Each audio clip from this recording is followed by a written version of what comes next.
dan Putra dan Roh Kudus. Amin.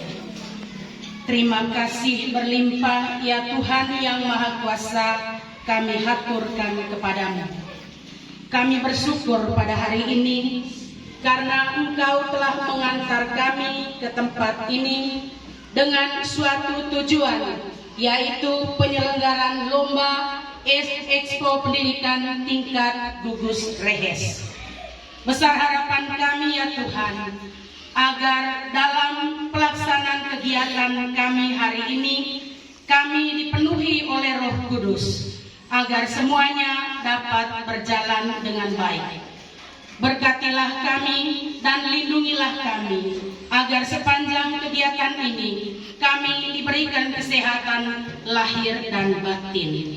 Nama-Mu ya Tuhan, kami mohon lewat perantaran doa yang diajarkan oleh Yesus sendiri kepada kami. Bapa kami yang ada di surga, dimuliakanlah nama-Mu, datanglah kerajaan-Mu, jadilah kehendak-Mu di atas bumi seperti di dalam surga. Berilah kami rezeki pada hari ini, dan ampunilah kesalahan kami, seperti kami pun mengampuni yang bersalah kepada kami. Dan janganlah masukkan kami ke dalam pencobaan, tetapi bebaskanlah kami dari yang jahat. Amin. Dalam nama Bapa dan Putra dan Roh Kudus. Amin. Tentu hari ini kita sebagai orang beriman memiliki narasumber karena kita memiliki semangat baru, kekuatan baru, dan mimpi baru. Oleh karena itu awal semua acara ini tadi diawali dengan doa. Itu artinya kita memiliki kerendahan hati untuk menyatakan syukur atas semua anugerah dan berkat Tuhan selama sepekan ini. Izinkan saya untuk menyampaikan beberapa laporan singkat menyangkut kegiatan tingkat gugus rehes. Menyambut program yang dimenangkan Dinas Pendidikan, yaitu Expo Pendidikan 10 sampai 12 Agustus, dan di tingkat kecamatan tanggal 5, dan hari ini tingkat gugus yang diikuti oleh 2 SD. Ya sebenarnya 3 SD karena SDKDS ada halangan. Maka oleh karena itu pada hari ini kita mengikuti beberapa mata lomba, yaitu menari kreasi 6 orang, bertutur 1 orang, pidato 1 orang, dan pop singer 1 orang. Lalu seluruh rangkaian kegiatan ini yaitu dibiayai oleh dana BOS dengan besaran dana setiap SD yaitu 1.157.000. Lalu dikali 3 SD jumlahnya 3.471.000. Atas nama panitia kami sampaikan selamat menikmati perlombaan hari ini dan mampu bersaing dengan baik dan menjadi anak bangsa yang prestasi dan meraih mimpi besar dengan cerah. Yang saya hormati Bapak Ketua Gugus Rehes yang hari ini tidak sempat hadir karena berhalangan. Yang saya hormati Bapak Wakil Ketua Gugus Bapak Yohan dan juga selaku Kepala SD Kawarat. Yang saya hormati Bapak dan Ibu Dewan Juri, Bapak Sipri, Bapak Edu, dan Mama Edit. Yang saya hormati Bapak Ketua Penyelenggara, Bapak Niko. Yang saya hormati Bapak dan Ibu guru, serta pendamping dari 2 sekolah yang mengikuti kegiatan lomba hari ini, juga yang saya hormati. Untuk kita semua, dan yang saya tidak lupakan, anak-anak sekalian yang saya cintai. Salam semangat untuk kita. Salam semangat. Terima kasih.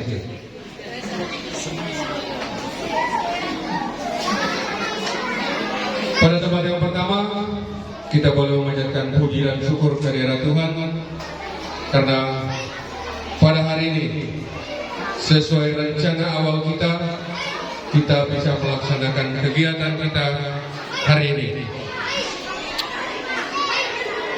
Yang kedua, saya atas nama Ketua Gugus menyampaikan ucapan terima kasih yang sebesar-besarnya kepada Bapak Kepala SD Kawaran dan Bapak dan Ibu gurunya yang sudah menyiapkan tempat ini untuk penyelenggaraan kegiatan Expo Pendidikan tingkat Gugus Rehes.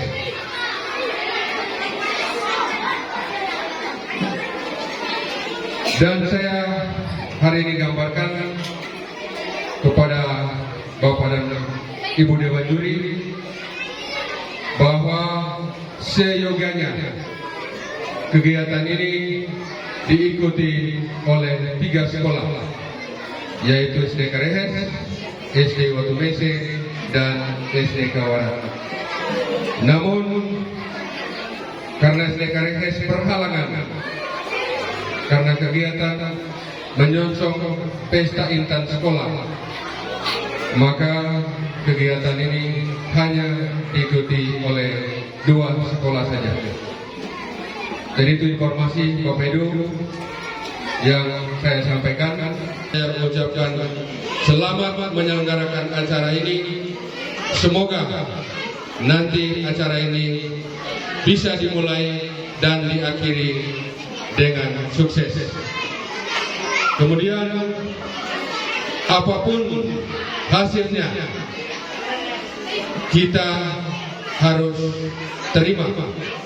Dan sebagai informasi akhir bahwa setelah kegiatan gugus ini tanggal 5 lusa yang berhasil di tingkat gugus maka akan diutus ke tingkat kecamatan. Demikian informasi awal dan hal-hal yang perlu saya sampaikan atas perhatian kita.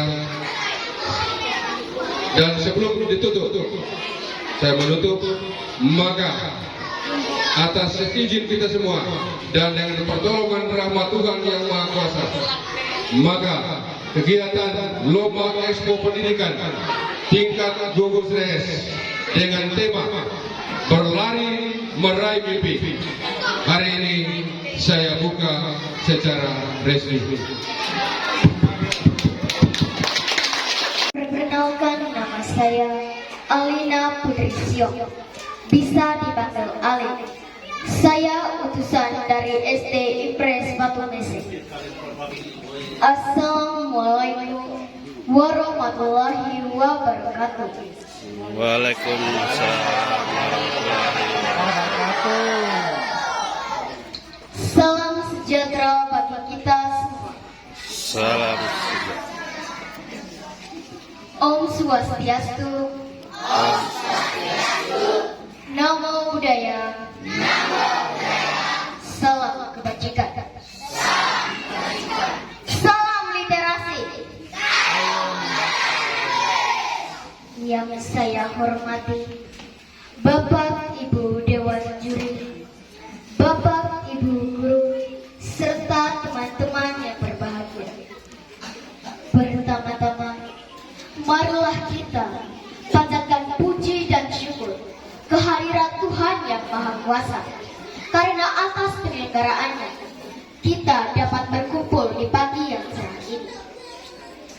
Bapak Ibu Dewan Juri yang saya hormati, hormati, Bapak, Ibu guru, serta teman-teman yang berbahagia. Pada kesempatan ini, saya akan berpidato dengan tema berlari meraih mimpi, dan tema khususnya pendidikan Manggarai Timur pada era Sosieti 5.0. Sosieti 5.0 adalah manusia yang dapat menyelesaikan berbagai tantangan dan permasalahan sosial dengan memanfaatkan berbagai inovasi yang lahir di era revolusi industri 4.0 dan berpusat di teknologi. Perubahan ilmu pengetahuan dan teknologi yang sangat cepat mengharuskan kita untuk siap menghadapi perubahan dunia, terutama dalam bidang pendidikan. Salah satu bentuk perubahan tersebut yaitu Sosieti 5.0. Sosieti 5.0 merupakan perkembangan dari revolusi industri 4.0. Revolusi industri 4.0 berpusat pada kecerdasan buatan atau artificial intelligence. Sedangkan Sosieti 5.0 memfokuskan kepada komponen teknologi dan kemanusiaannya. Pendidikan memiliki peran yang penting dalam perkembangan era Sosieti 5.0, yaitu untuk memajukan kualitas sumber daya manusia. Karena itu, diperlukan pendidikan mengenai kecakapan hidup abad 21 atau lebih dikenal dengan istilah 4C. Creativity, critical thinking, communication, collaboration. Pada abad ke-21, pelajar diharapkan memiliki kompetensi yang disebut dengan kemampuan 6 literasi dasar, yaitu literasi baca dan tulis, literasi numerasi, literasi sains, literasi digital, literasi finansial, dan literasi budaya.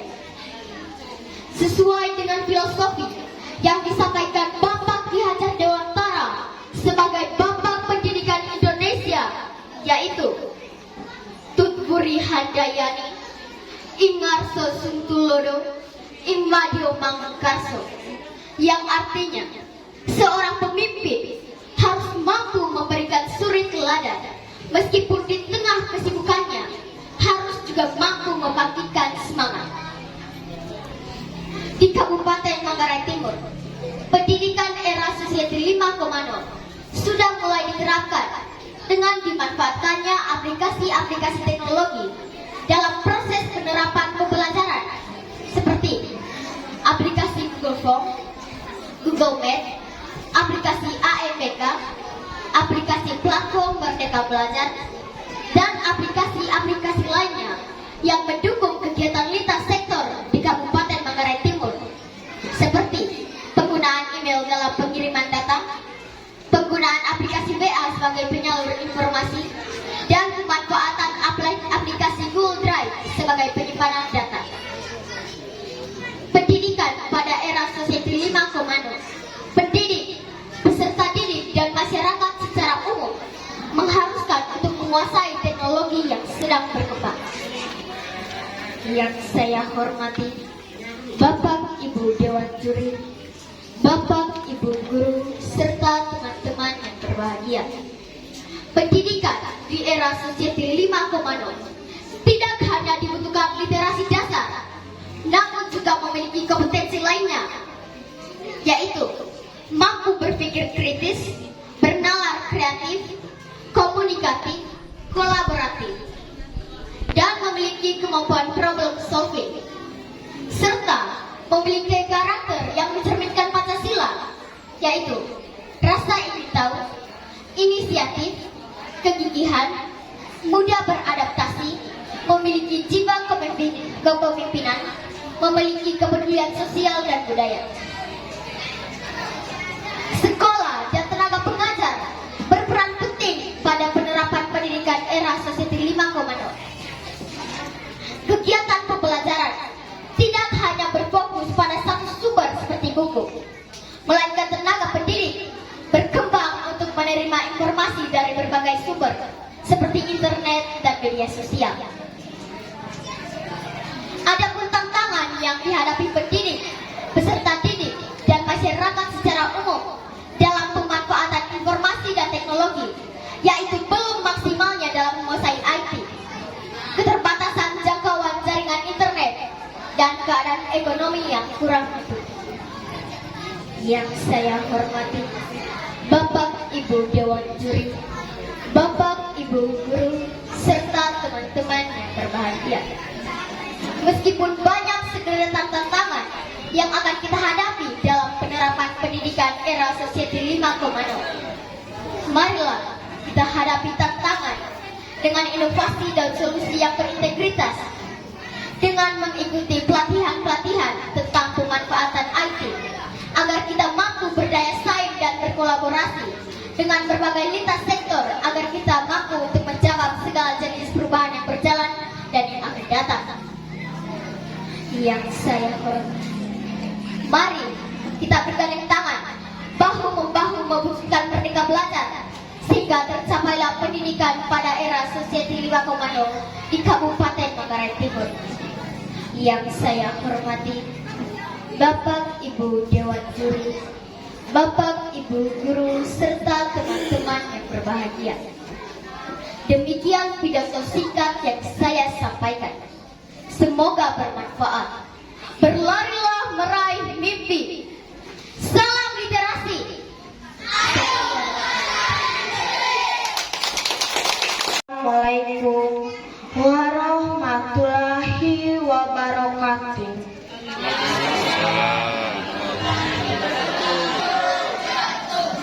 Salam sejahtera bagi kita semua. Salam. Om Swastiastu. Namo Buddhaya. Salam kebajikan. Yang terhormat Bapak Ketua Gugus 9 Rehes, yang terhormat Bapak-bapak kepala sekolah, yang saya hormati Bapak Ibu Dewan Juri, teman-teman sekalian yang saya cintai. Singkatnya, hadirin yang saya muliakan. Perkenalkan, nama saya Maria Fiorindi Gisiani Laros, biasa dipanggil Indi. Saya utusan dari SD Kawaran, akan membawakan sebuah pidato dengan tema pendidikan di Manggarai Timur di era 5.0 atau digital harapan dan tantangan. Hadirin yang saya muliakan, pertama-tama sebagai insan yang beriman, patutlah bersyukur kepada Tuhan yang Maha Kuasa, karena atas berkat dan cintanya kita semua dapat bertemu dan berkumpul di tempat ini dalam keadaan sehat.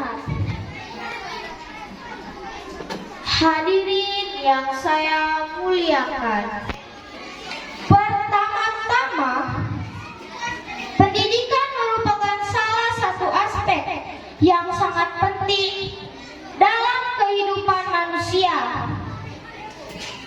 Banyak situasi yang terjadi saat ini telah merubah elemen kehidupan manusia, baik dari bidang sosial, budaya, ekonomi, agama, dan pendidikan. Semuanya berjalan tidak normal, sehingga terjadilah perubahan yang disebut dengan new normal atau kebiasaan baru.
Disinilah letak kolaborasi antara guru dan peserta didik untuk mengakhiri sistem pembelajaran yang selama ini berpusat pada guru.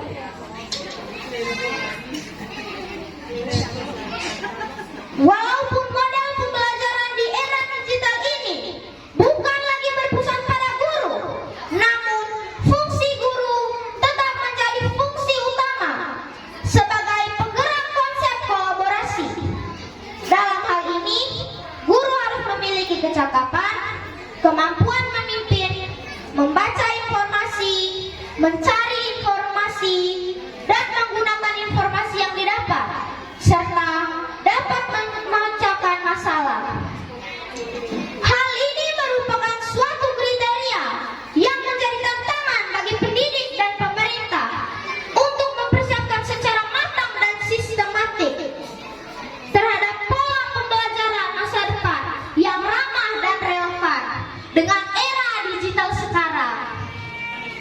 Hadirin yang saya banggakan, mari kita bangun pendidikan di Manggarai Timur ini menjadi pendidikan yang berkualitas dengan menjadikan Merdeka Belajar sebagai kunci keberhasilan siswa dalam era digital ini. Sekian dan terima kasih. Salam Merdeka Belajar. Bapak Kepala Sekolah Segugus Rehes, yang terhormat Bapak Ibu Segugus Rehes, yang terhormat Bapak Ibu Dewan Juri, teman-teman peserta lomba yang saya cintai, singkatnya hadirin yang saya banggakan. Perkenalkan, nama saya adalah Erika Larissa da Silva, biasa dipanggil dengan nama Larissa. Saya utusan dari SD Kawaran. Pada kesempatan ini, saya akan membawakan cerita dongeng yang berjudul Raja Gopet Kecongkar. Cerita ini diambil dari buku cerita lokal yang ditulis oleh Bapak almarhum Dr. Randus Canisius Barung M.Hum, penerbit C.F. Ratiko Ruteng Flores. Beginilah ceritanya. Pada zaman dahulu, pernah terjadi bencana kelaparan di sebagian besar wilayah Manggarai. Mendengar cerita dari orang bahwa di Congkar hasil panennya masih baik, Pondik pun menuju ke Congkar dengan menunggang kuda yang dipinjamnya dari orang lain.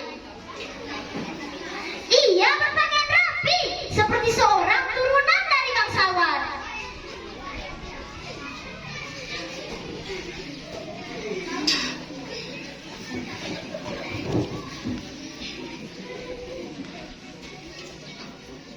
Tiba di Congkar, Pondik diterima oleh tetua adat Congkar karena ia mengaku diri sebagai turunan pula dari Lambaleda. Ketika ditanya tetua adat Congkar tentang maksud kedatangannya kemari, Pondik menjawab bahwa ia bermaksud untuk menjual gong dengan cara palu. Orang Congkar pun bertanya, "Gong itu tukar apa, Kraem?" "Sua bekawuja," jawab si Pondik. Orang Congkar tidak berkeberatan dengan nilai tukar itu, asalkan gong itu benar-benar ada dan berbunyi nyaring. Disentuh sedikit saja, gong itu berbunyi nyaring.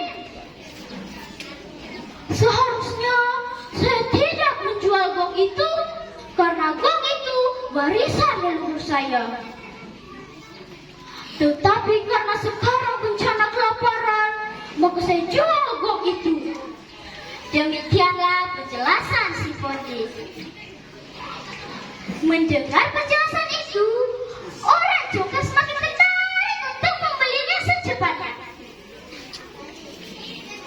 Pada malam itu, di rumah tetua adat disajikan makanan enak. Nasi, sayur, dan daging ayam. Keesokannya juga disiapkan sekitar suah warang dea atau suah warang dea untuk dimuat di kuda si Pondi. Pagi itu, Pondi kembali ke kampungnya.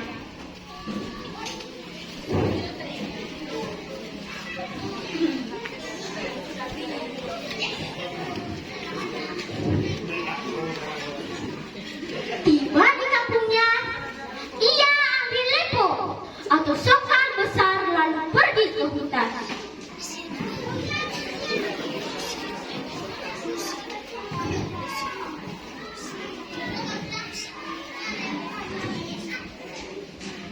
Di hutan ada cenek atau sebangsa tabuan besar berwarna kuning dan amat berani. Tabuan ganas itu dimasukkannya ke dalam lepo tadi.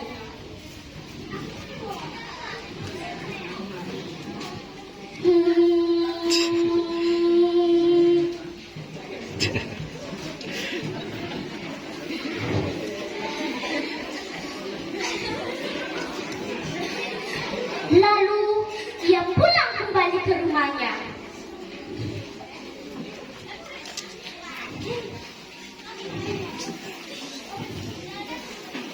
Keesokannya ia pergi lagi ke Congkar. Tapi kali ini tidak ada yang ingin meminjamkan kuda kepada si Pondi. Namun ia rela berjalan kaki demi mendapatkan beras lagi.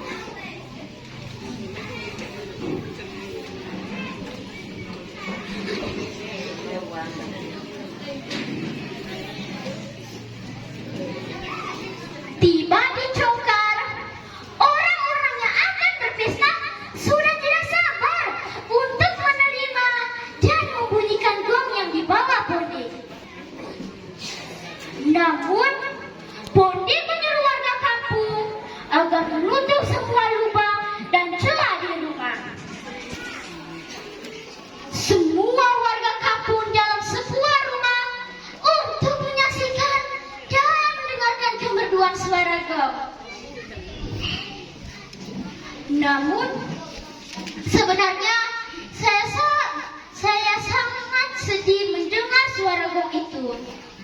Karena gong itu warisan satu-satunya orang tuaku, kata Pondi tanpa membalas.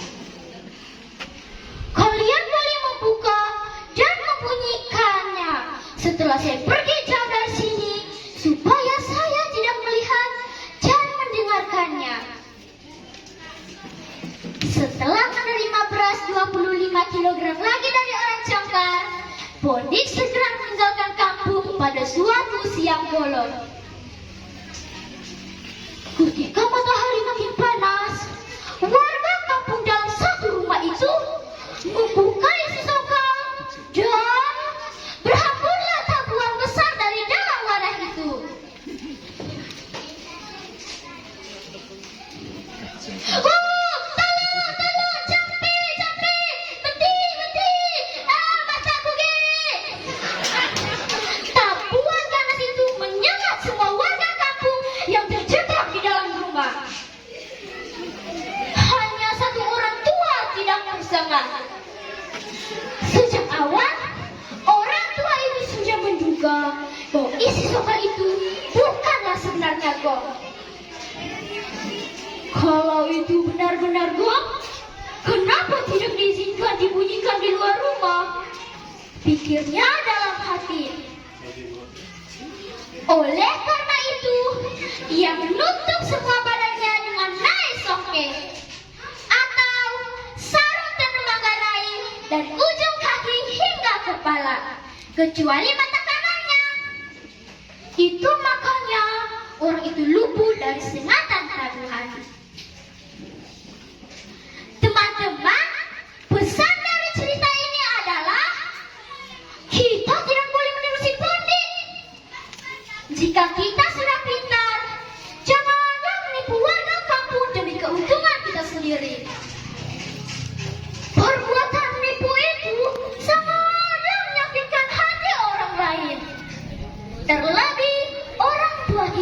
sendiri. Sekian dari saya, Raja Gope Kecokar. Terima kasih. Jalan-jalan ke Kota Runi. Jangan lupa singgah di Danau Ranamese. Cakep. Teman-teman, jangan anggap enteng, inilah kami dari SDI Batu Mese. Perkenalkan, nama saya Maria Karlina Sulastri, bisa dipanggil Karlin. Dari SDI Batu Mese, Kecamatan Borong. Yang saya hormati para dewan juri serta teman-teman peserta lomba yang saya hadirin dan cintai. Apakah selamat pagi semuanya? Selamat pagi. Apa kabar hari ini? Pada kesempatan ini saya akan membawakan sebuah cerita dari Kabupaten Manggarai Timur yang ditulis oleh Bapak Evan Boylon yang berjudul Asal Mulanya Danau Ranamese. Pada zaman dahulu di kampung Tebur Manggarai Timur hiduplah sepasang suami istri bernama Kae Anu dan Kiang Molasliho. Mereka tinggal dalam sebuah rumah yang merupakan warisan dari orang tua Kae Anu. Rumah tersebut sudah sangat tua. Pada suatu hari berkatalah Kae Anu kepada istri, "Anu, rumah ini sudah sangat tidak layak lagi untuk dihuni. Alangkah lebih baik kita membuat rumah yang baru lagi." Tetapi membuat rumah itu sangat sulit dan membutuhkan waktu yang sangat lama, suamiku. Lebih baik kita tinggal di pondok saja. Kamu bahkan tidak memiliki keahlian dalam membuat rumah, kata istrinya. "Ah, kamu tenang saja. Meskipun saya tidak memiliki keahlian dalam membuat rumah, tetapi saya akan tetap berusaha mencobanya." Akhirnya Kae Anu memutuskan untuk mencari pohon untuk dijadikan balok di hutan. Sudah beberapa hari Kae Anu di hutan dan kayu baloknya semakin banyak. Kiong Molasliho istrinya sangat cemas dan takut kalau Kae Anu diserang oleh binatang buas di hutan. Semoga tidak terjadi apa-apa dengan suamiku, doanya dalam hati. Pada suatu siang, ketika Kae Anu menebang pohon, dia melihat seekor kumis sejenis tikus hutan berlari ke arahnya dan bersembunyi di bawah ranting-ranting pohon. Tidak lama setelah itu, dia melihat lagi beberapa ekor musang mengendus-endus seolah-olah sedang mencari sesuatu. Ketika sedang asik menebang pohon, dia tersentak ketika ada 4 orang yang secara tiba-tiba berlari ke arahnya. Orang-orang itu sama sekali tidak dikenali. "Maaf Tuan, apakah Anda melihat ada musang atau babi hutan yang baru saja lewat di sini?" Namun Kae Anu tidak menjawab, dia hanya menggeleng-gelengkan kepala. "Tetapi Tuan, lihatlah, anjing-anjing kami mengendus-endus di sekitar sini. Pasti musangnya juga berada di sekitar tempat ini." Ketika mereka menyebut kata anjing dan menunjukkan beberapa ekor musang tersebut, tersadarlah Kae Anu bahwa orang-orang yang ada di hadapannya bukanlah manusia seperti dirinya, tetapi mereka adalah darat atau makhluk halus. "Tuan, saya tidak melihat babi hutan yang lewat di sini, tetapi saya hanya melihat tikus kecil ini," kata Kae Anu sambil memungut tikus yang bersembunyi di balik ranting-ranting pohon dan memukulnya dengan sebilah kayu. Darat tersebut sangat ranjang dan berteriak kegirangan, "Ya ampun Tuan, ini adalah babi hutan yang kami cari-cari dari tadi." Kae Anu semakin tercengang-cengang. Tikus kecil ini mereka anggap sebagai babi hutan yang besar. Benar-benar aneh, gumanya dalam hati. Kemudian keempat makhluk halus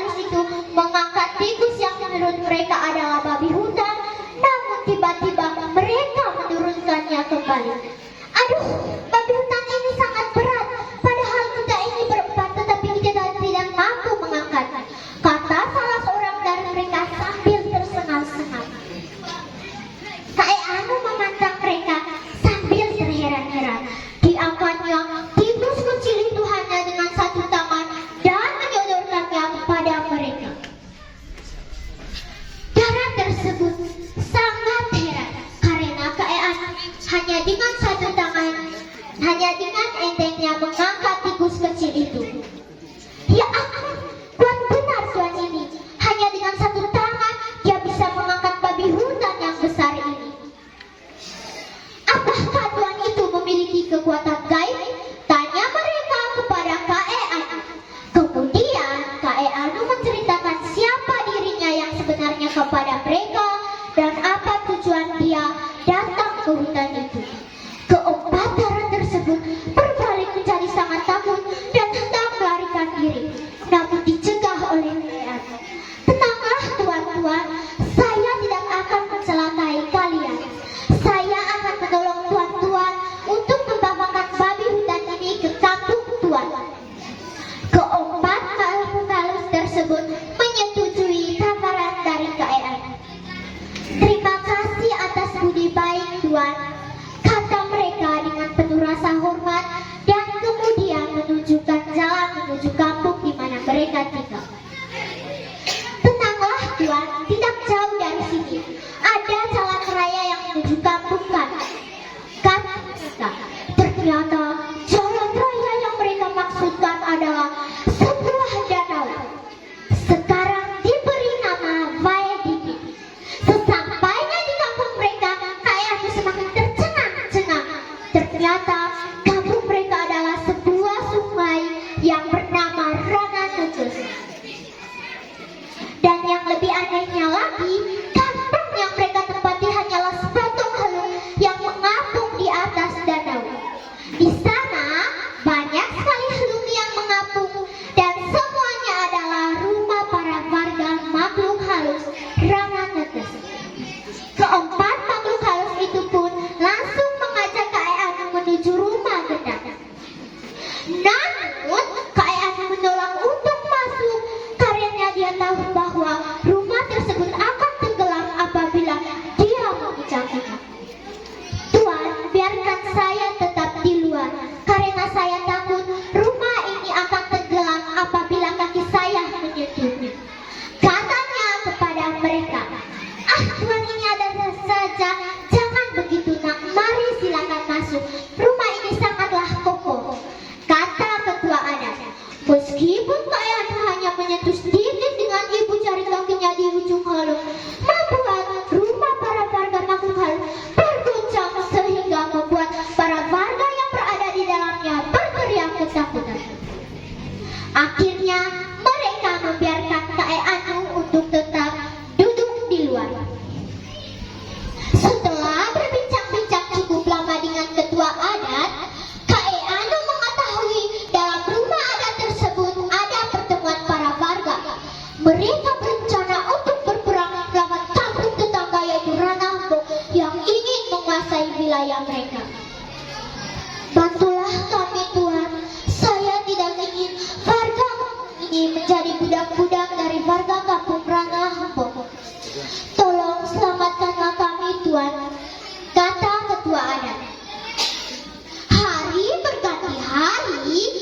Hai bintang di jiwa,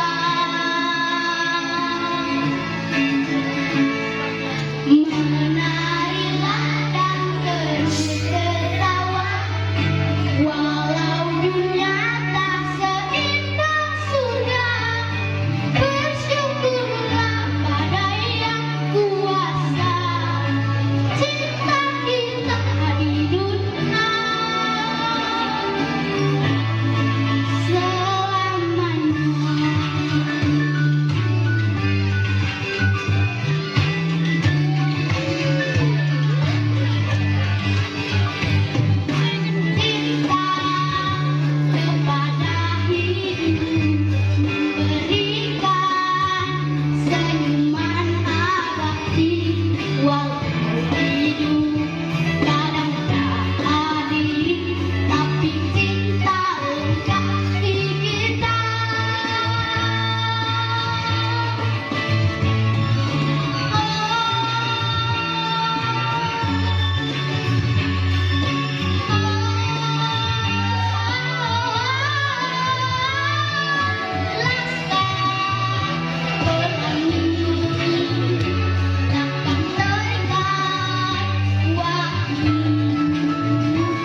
Nah, tim juri memberi penilaian berdasarkan pedoman.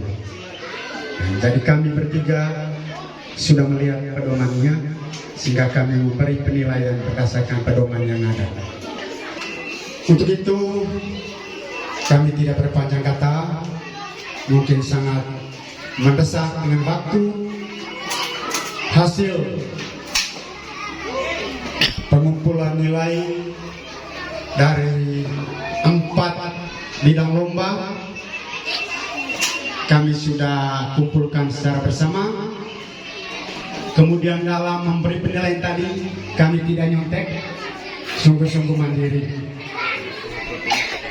Lalu setelah dirampung nilainya dari 4 aspek, tentu ada nilai yang tinggi, ada yang sedang, dan seterusnya.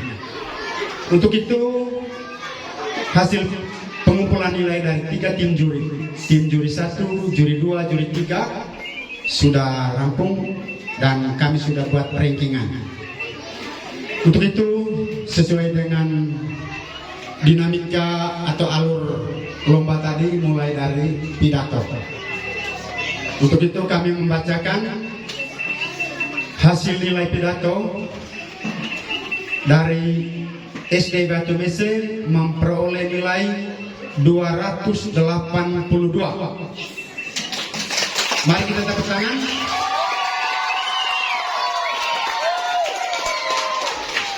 Dari SDK Barat memperoleh nilai sejumlah 273. Mari kita tepuk tangan.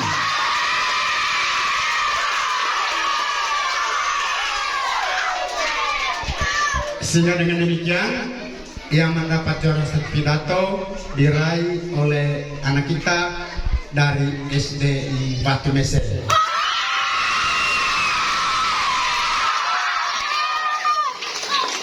Kalau bisa kami bacakan yang memperoleh juara 2 dari SDK Barat.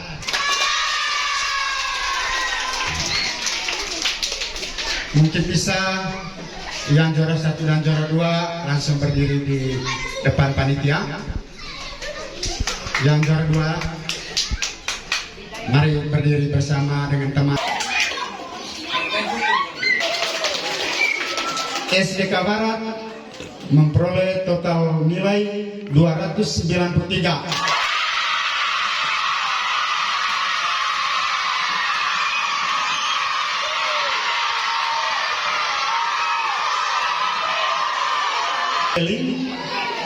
Juara 1 diraih oleh SDK Barat. Juara 2 diraih oleh SDI Batu Mese.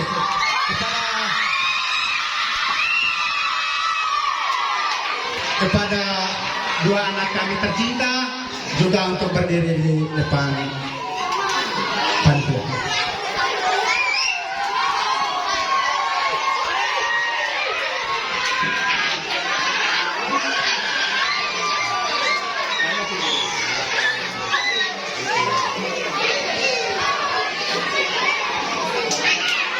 Mari kita dengar lagi mata lomba yang ketiga, yaitu pop singer.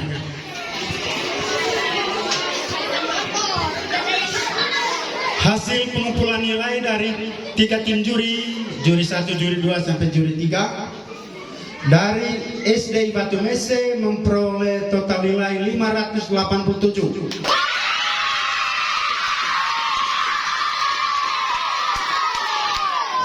Dari SDK Barat total memperoleh nilai 574.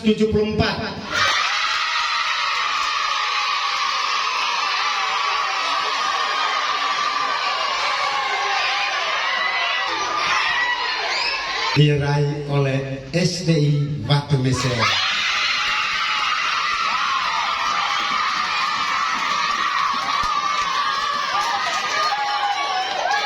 Juara 2 diraih oleh SDK Barat. Kedua anak kami tercinta juga berdiri di depan panitia. Maju.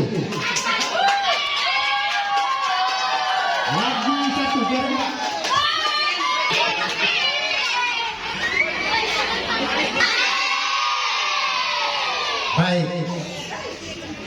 Jenis lomba yang keempat apa ya? Oh ya, anak-anak pintar sekali ya. Tari kreasi. Hasil pengumpulan nilai dari 3 tim juri, SD Batu Mese memperoleh nilai sejumlah 274. SDK Barat memperoleh nilai sejumlah 289.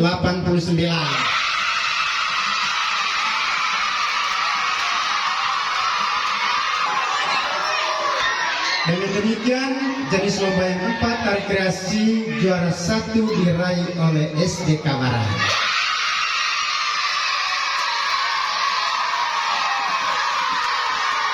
Juara 2 diraih oleh SDI Batu Mese.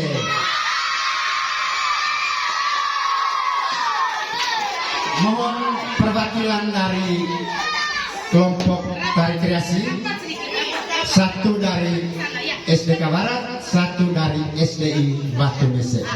Jadi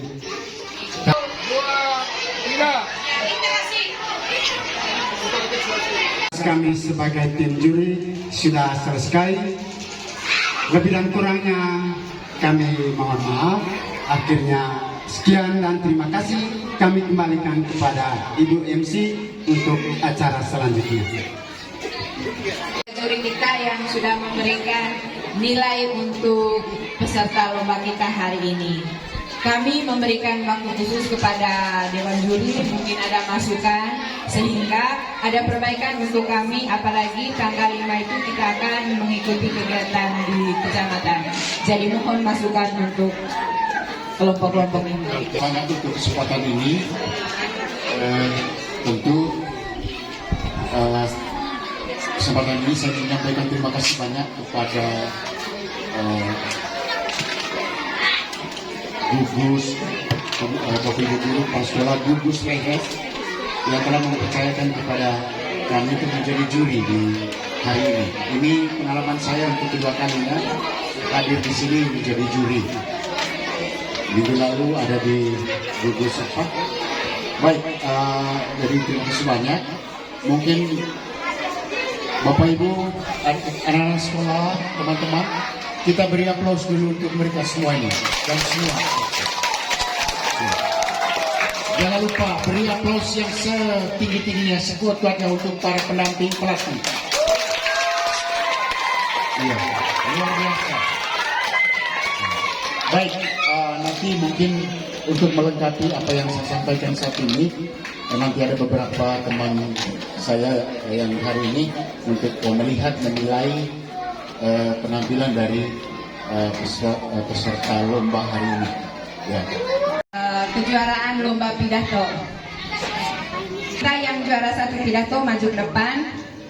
Kami minta kesediaan Bapak Edu untuk memberikan hadiah kepada yang juara 1 lomba pidato ini.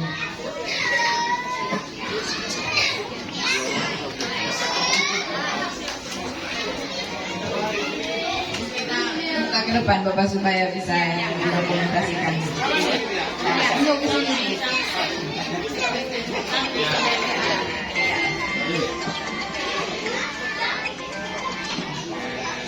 Ya, lihat ke arah kamera, foto dulu Bapak.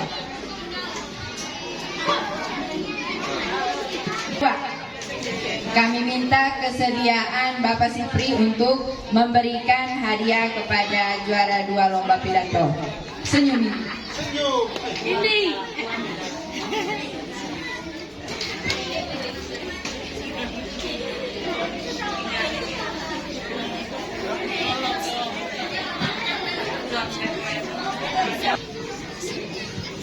Juara 1 storytelling tadi kami minta maju ke depan dan kami minta kesediaan Bapak Vincent untuk memberikan hadiah kepada pemenang atau juara 1 lomba storytelling.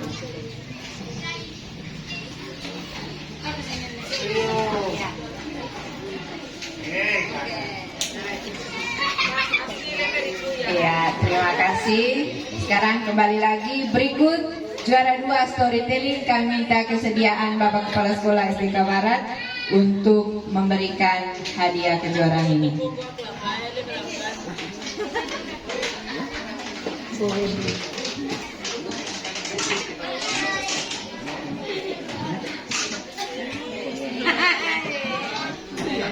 Sabar, Pak. Yeah. Iya. Berikut juara untuk pop singer. Kami minta yang juara 1 maju ke depan, Pano. Kami minta kesediaan Bapak Niko untuk memberikan hadiah bagi juara 1. Senyum. Senyum. Mas, mas.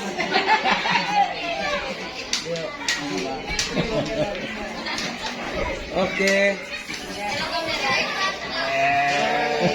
Balik buka. Balik. Lalu yang juara 2 pop singer, ya dari Barat.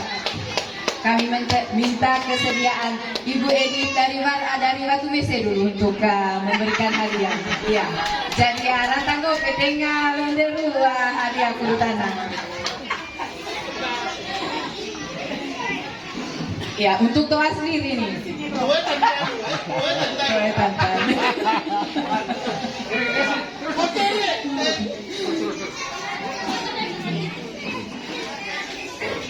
Ya, pegang tangan. Tahan. Depan Senyum deh. kami minta kesediaan hadiah kejuaraan bagi yang juara 1. Tahan di situ. Lihat ke sama ya. 1, 2, 3. Ya, pegang tangan semua.